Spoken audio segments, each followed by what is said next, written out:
কি দেখতেছস? ওখানে 3000 টাকাই আছে। হ তা তো দেখলামই। আসলে ভাবি এই মাসের থেকে যদি কয়টা টাকা বাড়াই দিতেন, মায়ের নিয়ে চলা খুব সমস্যা হয়ে গেছে। এই অল্প টাকা বেতনে মায়ের নিয়ে চলতে পারতাছি না। আর ভাবি ভাইজান আমার কইছিল সুগারে নাকি স্কুলে ভর্তি করে দিব। আপনি একটু ভাইজানকে বললেন আমার মেয়ের যেন স্কুলে ভর্তি করে দেয়। তাহলে এখন আমি একটা কথা কই, আমার বাড়িতে কাজ কাম করবা আর সারা জীবন আমার বাড়িতে থাকবা, বেতন আর কোনো কিছু নিতে হইব না। রাজি আছো? কি হইলো, চুপ করে আছো কেন? এক কাজ করো, তুমি আমার স্বামীরে বিয়া করো। বিয়া করলে আর তোমার কোনো কষ্ট থাকবো না। আমার স্বামী তোমার সব আবদার পূরণ করবো। ভাবি এটা আপনি কি বলতেছেন? আমার মেয়ের সামনে আপনি এই কথাটা বলতে পারলেন? পারলাম। কেন পারলাম জানোস? তুই একটা হলে চাকরানি, চাকরানি হয়ে তোরা তো আবদার কিসের? হ্যাঁ, আর তোর মায়ের তুই পড়ালেখা করে কি করবি? কাজ করে খাইতেছস, কাজ করে খা। আর বেতন যেটা দিতেছি এটাই তো পাও না, এর থেকে বেশি কেন চাস?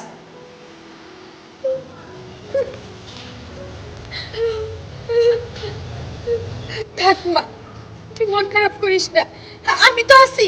আমার যতই কষ্ট হোক আমি তোর স্কুলে ভর্তি করে দিব। কেন মা, স্কুলে ভর্তি করা লাগবো না? কটা কথা শুনেলো না? ভাল লাগছে? এখনো সময় আছে, দাদি বাড়ি চলে যাও, তাইলেই ভালো হইব। চুপ কর শোভা, বারবার ওই নাম আমার সামনে তুই নিবি না। ধর এই টাকাগুলো নিয়ে বাড়িতে যা, আমি আইতাছি, যা। হাই রে কপাল, আমার স্বামী বিদেশ থাকে আর বিদেশের বউ হইয়া আমি মানুষের বাড়িতে কাজ করি।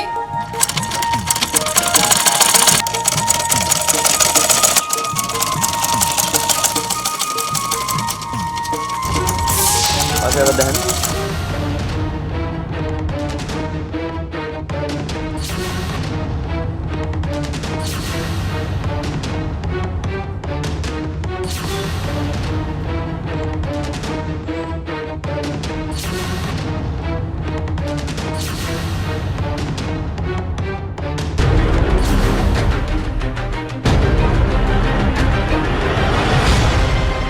মা আমার যে সব শেষ হয়ে গেছে মা।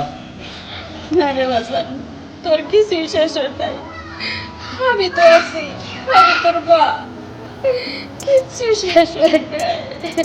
মা তুমি তো কইতাছো, কিন্তু আমার তো মনে মারতেছে না।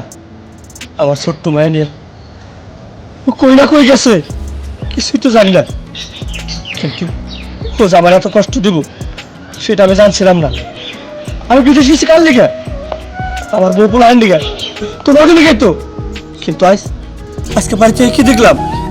কিছুই না। চুপ কর, তুই তো তোর সুখের জন্য গেছিলি বিদেশ, যাতে তোর সংসারটা ভালো থাকে, বউ বাচ্চা ভালো থাকে, আমি ভালো থাকি। আসলে সবার মনের আশা তো পূরণ হয় না।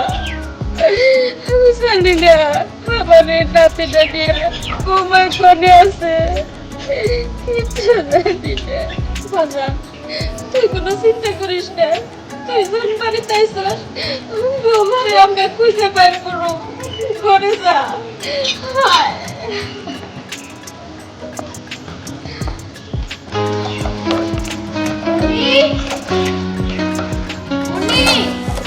বাবু দুধ চাল দিছস? এই তুই বাবুর গাড়ি নিয়ে খেলতেছিস কেন? চাচি, এই গাড়িটা না অনেক সুন্দর, আমার খুব পছন্দ হয়েছে তাই। হ, তুই ঠিকই কইছস, গাড়িটা আসলে সুন্দর।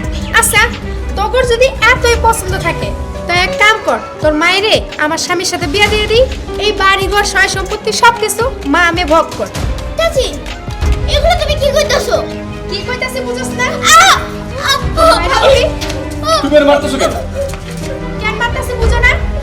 এই তোর এই বাড়িতে কাজ করতে হবে না, তোর মেয়েরে নিয়ে এখনই এই মুহূর্তে বাড়ি ছেড়ে চলে যাবি। এটা কি করতেছেন ভাবি? এই বাড়িতে কাজে না রাখি আমারে, আমি কি করবো মায়ের নিয়ে?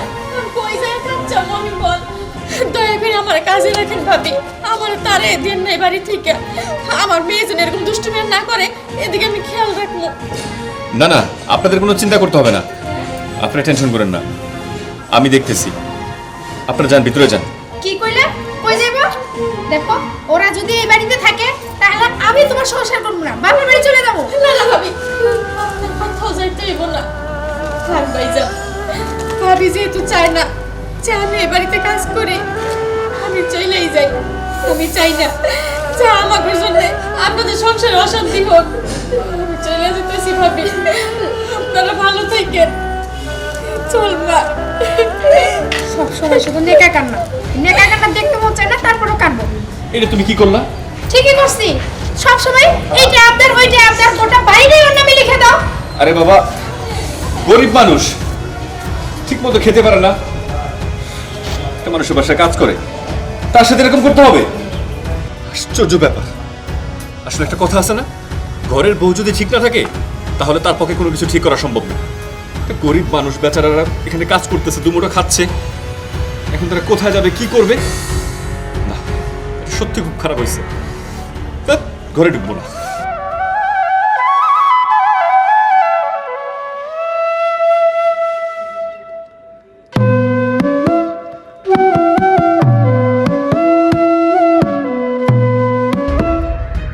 জামাই বাবাজি, কেন তুমি আমার দোষারোপ করতেছো? আমার কথা কেন বোঝো না? আমি কি করে কইবো আমার মায়েরা কোন দিকে কোথায় গেছে?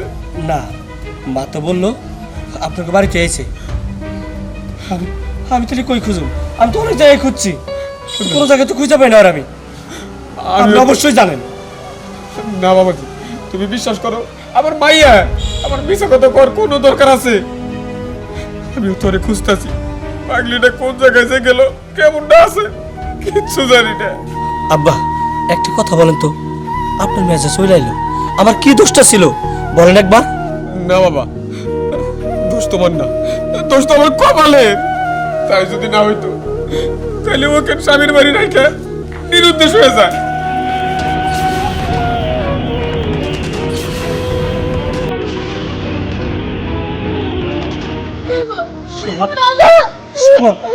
সময় তোদের কইছিলি মা, কইছিলি তোরা?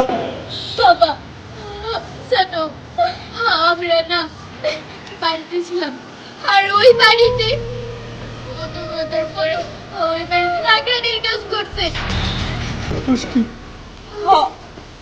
আমি ভুল করছিলাম, এমনি করে তোমার চাইলে তোমাদের বাড়ি থেকে চলে আসা আমার ঠিক হয় নাই। তুমি আমারে ক্ষমা করে দাও।